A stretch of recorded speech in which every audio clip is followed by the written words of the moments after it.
नमस्कार मित्र नमस्कार. मी ॲडव्होकेट गौरव बोर्डे तुमचं ॲडव्होकेट गौरव बोर्डे या चॅनलमध्ये स्वागत करीत आहे. तर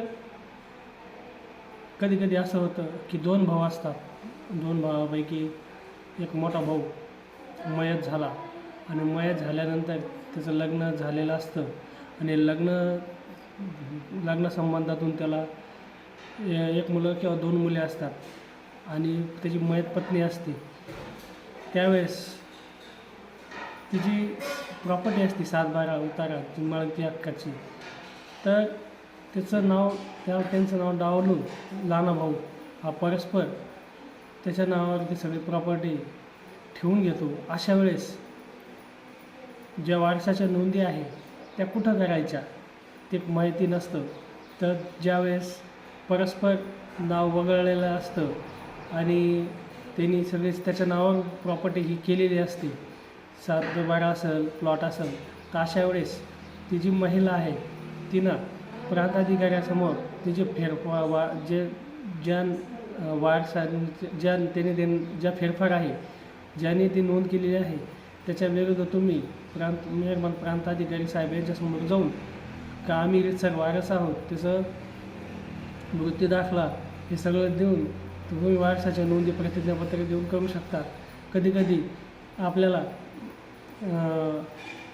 वारस प्रमाणपत्र देखील सुद्धा मागवण्यात येतं. त्यावेळेस आपल्याला न्यायालयात जाऊन वारस प्रमाणपत्र हे घ्यावं लागतं. वारस प्रमाणपत्र घेण्यासाठी तुम्हाला सर्वप्रथम कोर्टात अर्ज दाखल करावा लागतो. अर्ज दाखल केल्यानंतर त्याच्यावर पेपर नोटीस निघते.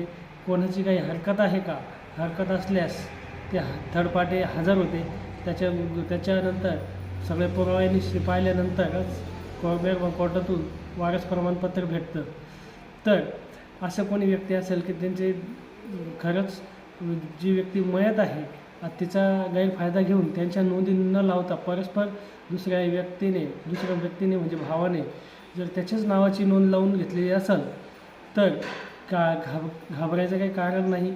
तुम्ही प्रांत अधिकाऱ्याकडे जाऊन त्याचे जो फेरफार आहे त्याच्या परस्पर त्याच्या एकट्याच्या नावाच्या नोंदी लावलेल्या असतील तर तुम्ही ते चॅलेंज करू शकतात. अधिक माहितीसाठी आणि कधी तलाठी किंवा ग्रामसेवक किंवा मंडळाधिकारी हे देखील सुद्धा कधी गावात ती जी व्यक्ती आहे तिचा चांगला कॉन्टॅक्ट असल्याने कधी ते कागदपत्र ते भेटत नाही किंवा देत नाही. अशा वेळेस तुम्ही माहिती अधिकाऱ्याच्या खाली सगळे कागदपत्र मागू शकतात. तसा बी तुम्ही अर्ज केला आणि त्यांनी जर दिलं नाही तर तुम्ही वरिष्ठांकडे त्यांची तक्रार करू शकतात. अशाच नवीन माहितीसाठी तुम्ही माझ्या चॅनलला सबस्क्राईब करा आणि बेल आयकॉन दाबायला विसरू नका. जय हिंद, जय महाराष्ट्र.